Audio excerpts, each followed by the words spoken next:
March 21 കർത്താവിൻ്റെ പ്രോത്സാഹനം കാണാം. പ്രഭാഷകൻ 17:24-32. പശ്ചാത്തപിക്കുന്നവർക്ക് തിരിച്ചു വരാൻ അവിടുന്ന് അവസരം നൽകും. ചഞ്ചല ഹൃദയർക്ക് പിടിച്ചു നിൽക്കാൻ അവിടുന്ന് പ്രോത്സാഹനം നൽകും. കർത്താവിലേക്ക് തിരിഞ്ഞ് പാപം പരിത്യജിക്കുവിൻ. അവിടുത്തെ സന്നിധിയിൽ പ്രാർത്ഥിക്കുകയും അകൃത്യങ്ങൾ പരിത്യജിക്കുകയും ചെയ്യുവിൻ.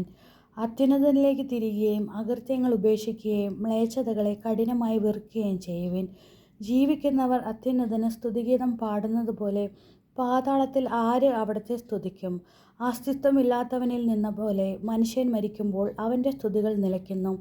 ആരോഗ്യത്തോടെ ജീവിച്ചിരിക്കുന്നവരാണ് കർത്താവിനെ സ്തുതിക്കുന്നത്. കർത്താവ് തൻ്റെ അടുക്കിലേക്ക് തിരിയുന്നവരോട് പ്രദർശിപ്പിക്കുന്ന കാരുണ്യവും ക്ഷമയും എത്ര വലുതാണ്! മനുഷ്യൻ അമർത്യനല്ലാത്തത് കൊണ്ട് എല്ലാം അവന് പ്രാപ്യമല്ല. സൂര്യനേക്കാൾ ശോഭയുള്ളതെന്തുണ്ട്? എന്നിട്ടും അതിൻ്റെ പ്രകാശം അസ്തമിക്കുന്നു. അതുപോലെ മാംസവും രക്തവുമായ മനുഷ്യൻ തിന്മ നിരൂപിക്കുന്നു. കർത്താവ് സ്വർഗത്തിലെ സൈന്യങ്ങളെ അണിനിരത്തുന്നു. എന്നാൽ മനുഷ്യൻ പൊടിയും ചാരവുമാണ്. പ്രാർത്ഥന.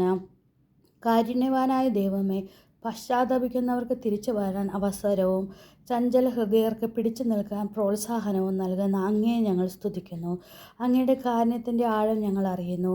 അങ്ങയുടെ സൃഷ്ടികളായ ഞങ്ങൾ അങ്ങയുടെ പാതയിൽ നിന്ന് വ്യതിചലിക്കുമ്പോൾ നേർവഴിയിലേക്ക് തിരിയാൻ അങ്ങ് ഞങ്ങളെ കൂടെ നിന്ന് പ്രോത്സാഹിപ്പിക്കുന്നു.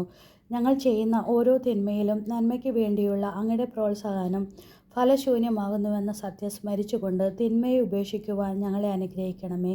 സുഹൃത ജപം. ദൈവമേ, അങ്ങയുടെ പ്രോത്സാഹനം ഞങ്ങളെ സന്തോഷിപ്പിക്കുന്നു. ദൈവമേ, അങ്ങയുടെ പ്രോത്സാഹനം ഞങ്ങളെ സന്തോഷിപ്പിക്കുന്നു. ദൈവമേ, അങ്ങയുടെ പ്രോത്സാഹനം ഞങ്ങളെ സന്തോഷിപ്പിക്കുന്നു.